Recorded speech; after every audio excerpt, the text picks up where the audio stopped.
gun salute, fired only for visiting heads of state, welcomes His Majesty King Saud Ibn Abdulaziz Al Saud to the United States of America. In the waters of a New York City bay, the friendly Saudi Arabian monarch leaves the steamship Constitution.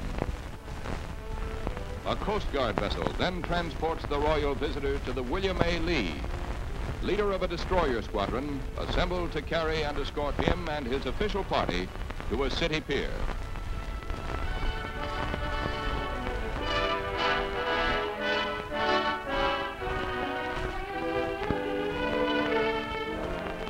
Rain clouds create murky atmosphere, and the Statue of Liberty with her beacon of hope looms ghostly, inspiring some uneasiness among those welcoming the party until His Majesty is heard to observe, "Rain and clouds are a good omen in my country."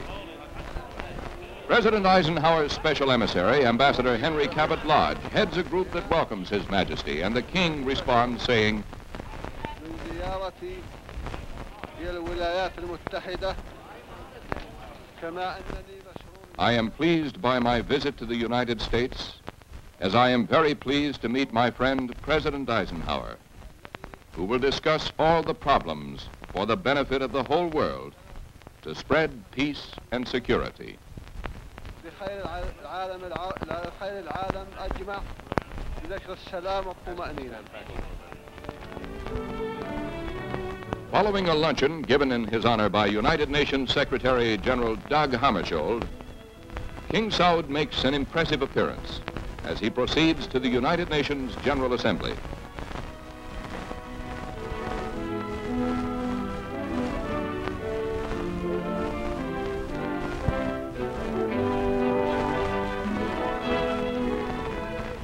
Here to address 2,400 delegates and other dignitaries, His Majesty gets an ovation as he enters the vast council hall.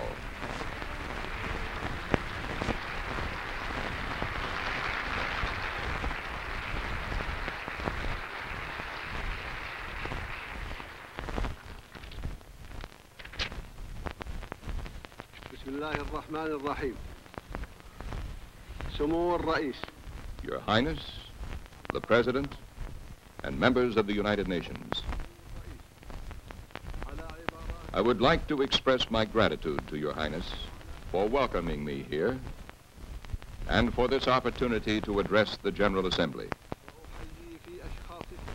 I would like to express through you my appreciation and the best of wishes to the United Nations, the organization to which humanity has linked its aspirations.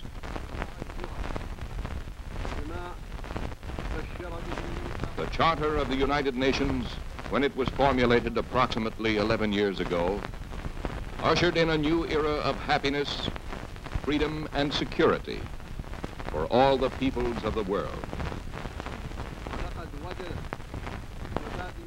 The Charter was indeed welcomed by my country and was received with warmth and zeal. We are a Pacific nation by nature, and I take it that all of you are aware that the meaning of the word Islam is peace. The policies of domination by force and those that arouse conflict are obsolete and indeed fruitless. They have caused a great deal of harm to humanity and have resulted frequently in a holocaust among the nations. They have rendered more difficult the task of the United Nations. These policies have been the cause of the adoption by some of methods that fail to produce any positive results. Herein lies the cause of the tension, the disturbances, the instability from which humanity now suffers.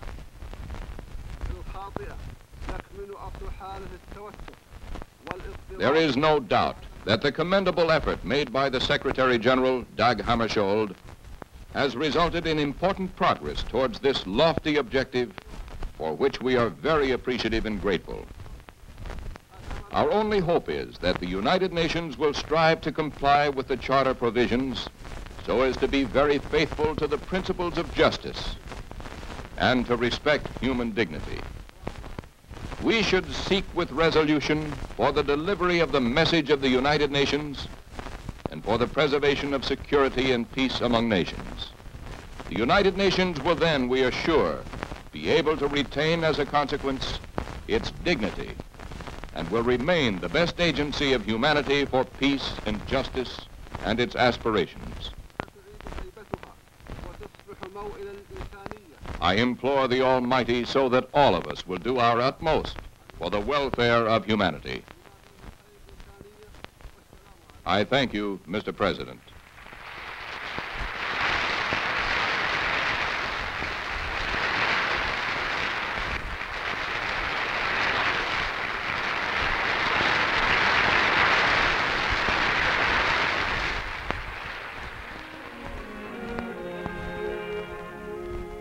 Later, at a reception given for him by Saudi Arabian Ambassador Sheikh Abdullah Al Kayal, many dignitaries and officials pay their respects.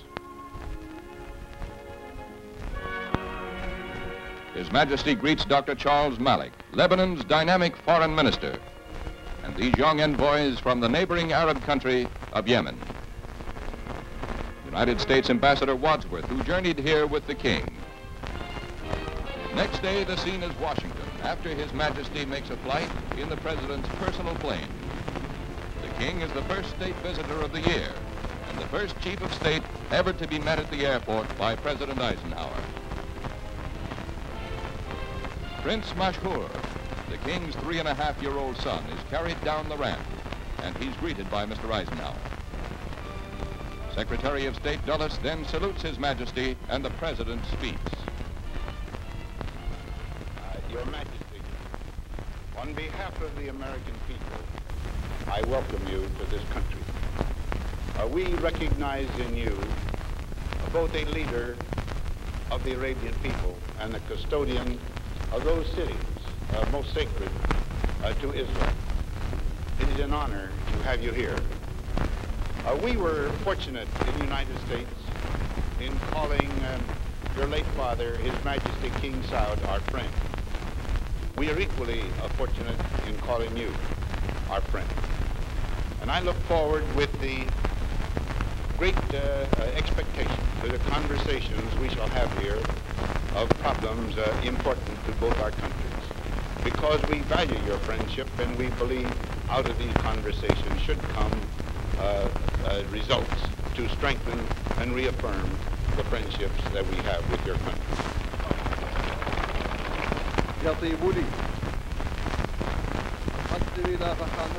I have the great pleasure to extend to Your Excellency and to the American people my deep gratitude and appreciation for such a warm welcome.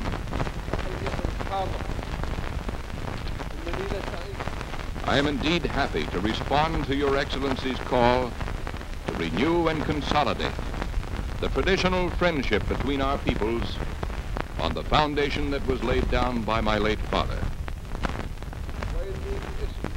On behalf of my people, I wish to assure Your Excellency of my desire to establish our relationship with the American people on the basis of amity and mutual interest.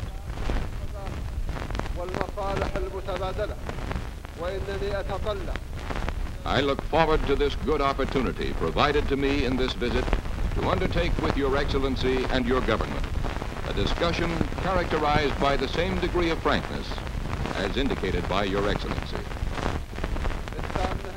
May God Almighty bestow on us wisdom and sagacity and lead us all towards universal peace and goodwill.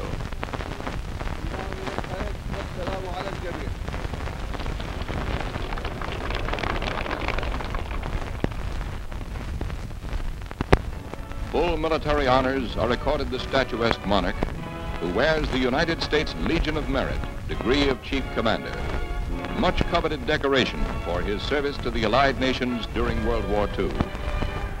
He was awarded the honor when as Crown Prince he visited the United States in 1947.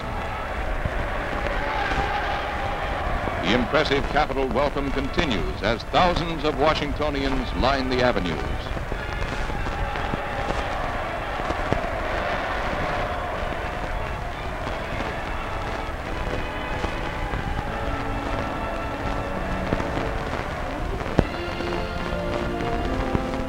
President's guest house is the sovereign's home for the duration of his stay. Prince Mashur is carried to the house by Victor Purse, representing the Department of State's Protocol Office. The President escorts his visitors into Blair House, a home that has sheltered many rulers and statesmen who have been the guests of the United States. No one more welcome than he whose flag today flies side by side with the flag of the United States. A state dinner in the King's honor given by President Eisenhower brings His Majesty to the White House on his first evening in the American capital. An affair of rare diplomatic significance, King Saud is escorted by trusted counselors, members of the royal family, cabinet officers, and diplomats.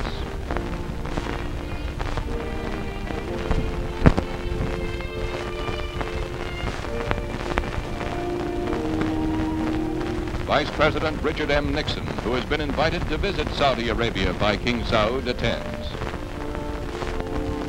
Ambassador Walter George, President Eisenhower's envoy to the North Atlantic Treaty Organization and former Senate Foreign Relations Committee head. Additional members of His Majesty's suite.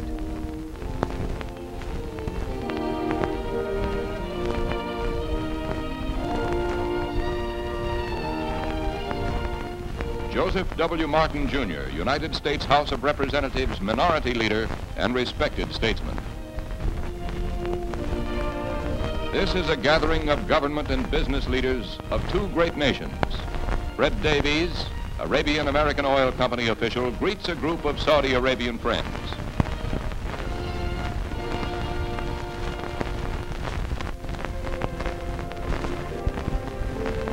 America's memorial to its war dead, the tomb of the unknown soldier across the Potomac River, is visited by His Majesty.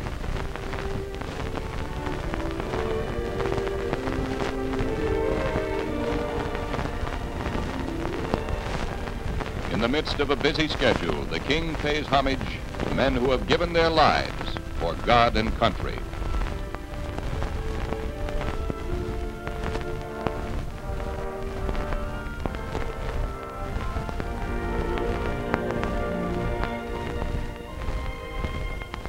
Here rests in honored glory an American soldier known but to God.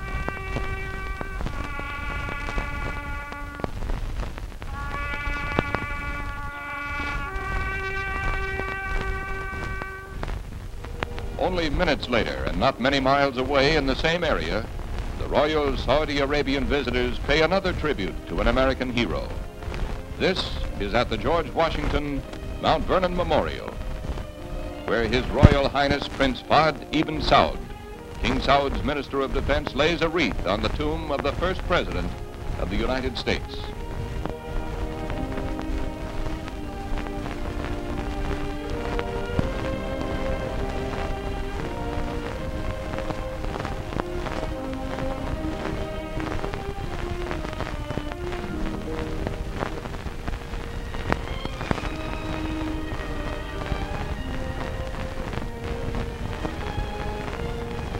Back in Blair House, discussions take place between His Majesty and Secretary of State Dulles to consider questions of mutual interest.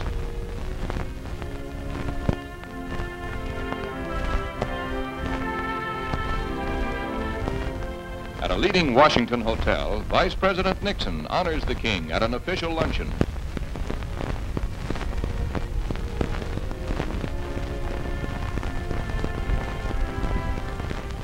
Herbert Hoover, Jr., Undersecretary of State, is in the receiving line.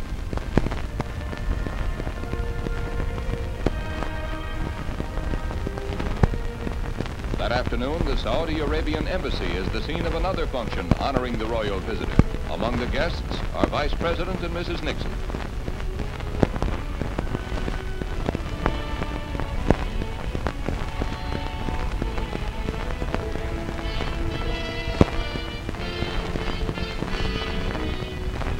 Diplomats of many nations are here.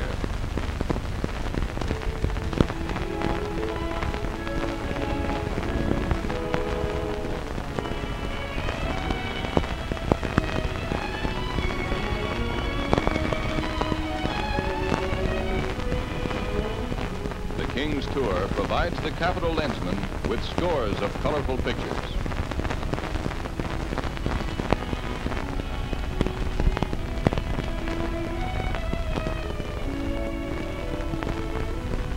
Mrs. John Foster Dulles, who with her husband is to honor the King at a dinner tonight.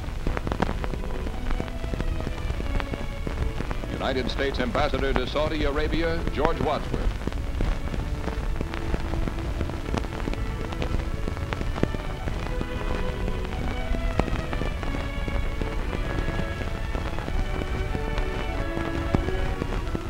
A friend from the United States Air Force. His Excellency, the host, looks on as Mr. Sam Rayburn, Speaker of the United States House of Representatives, shakes hands with the King. The children of Ambassador and Mrs. Kayal are brought in to meet their most gracious sovereign, an experience they can relate to their grandchildren.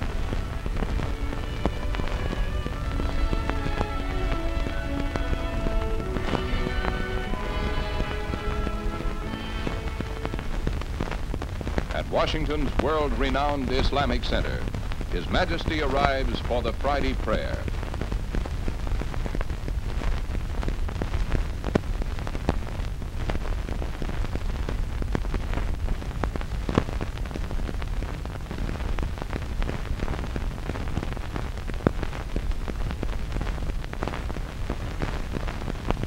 The mosque is a beautiful addition to the city's many imposing religious edifices.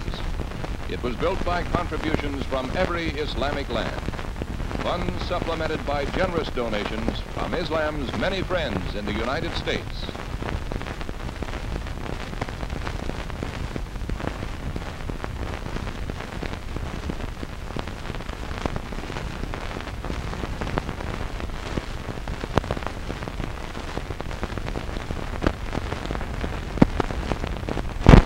The immense expanse of the Pentagon and a company of its guards presents arms for a visit from King Saud.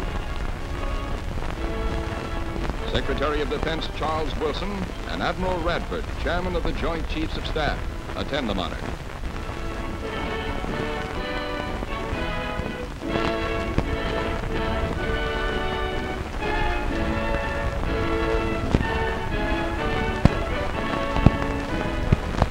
Problems of mutual concern and defense against aggression are important subjects on this occasion.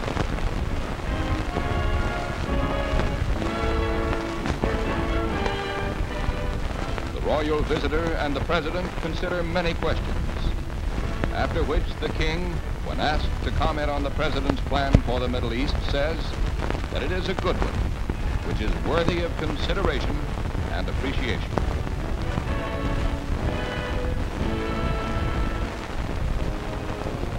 Walter Reed Army Medical Center becomes a place of interest with the news that President Eisenhower has assigned his personal physician to look after Prince Mashur here. And the royal father, on his first visit to his son, learns that thousands of Americans are praying for the 3.5-year-old boy and sending him gifts and get-well cards.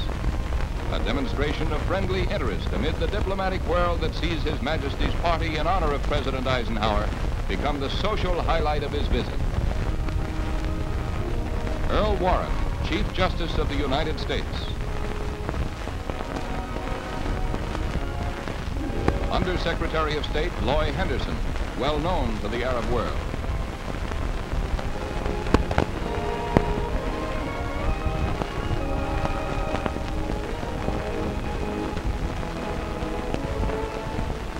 Congenial friends now, they have pursued the path of peace with a dedication that should earn them the gratitude of generations to come. Next day, the United States Naval Academy salutes the Arab ruler.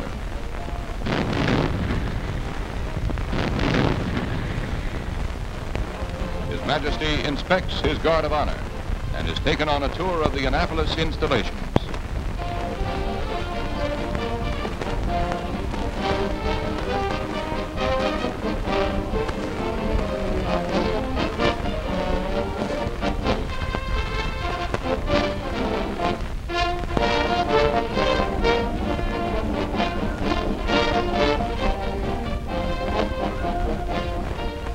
line with tradition, the Academy presents King Saud with a plaque commemorating his visit, to which he responds by exercising a royal visitor's right to grant amnesty to midshipmen being punished for minor infractions. A gesture that rates His Majesty and party admission to a basketball game between the Academy team and that of Duke University. Basketball is popular in the Middle East, and King Saud is an enthusiastic fan.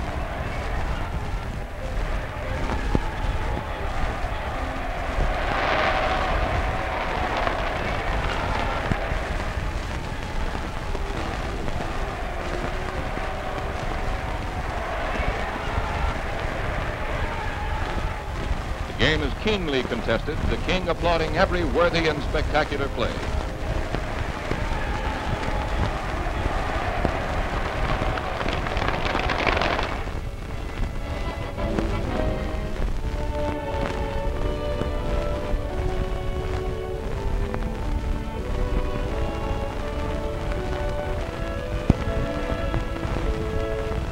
His Majesty again visits the hospital. He's come for his son, who has been found in good health.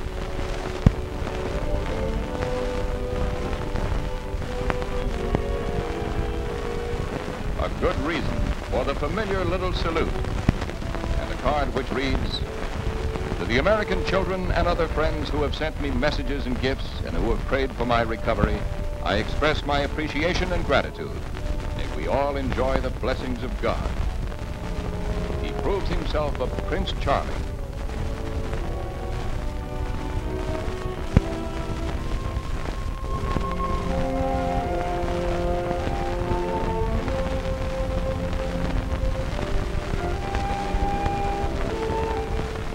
There's a surge of visitors to Blair House, and among the significant ones is His Excellency Dr. Charles Malik of Lebanon.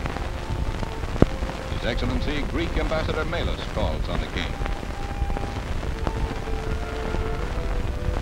His Excellency Ambassador Nasrullah Entezam of Iran.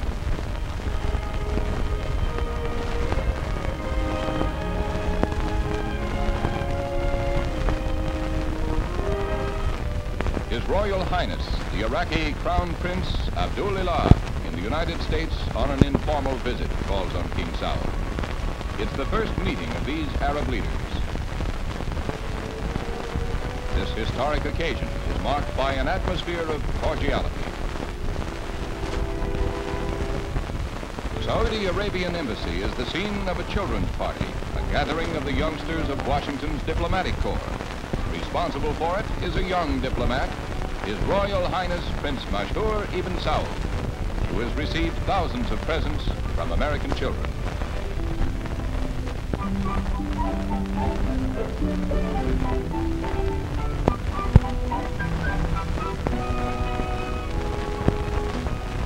This bicycle is presented to him by the chauffeurs assigned to his father's entourage.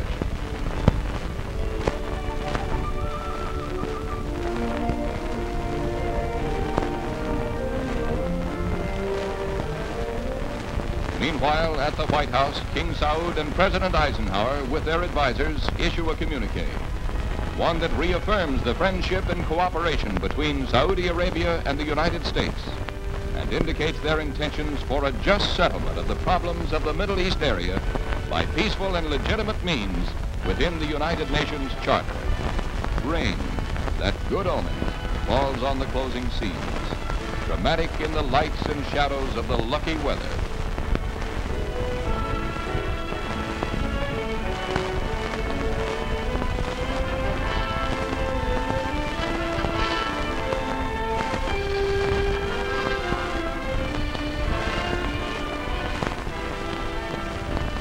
Columbine II, which was sent back to Washington after carrying President Eisenhower on a short trip, serves as the royal transport. Farewell, Your Majesty. Depart in God's safekeeping.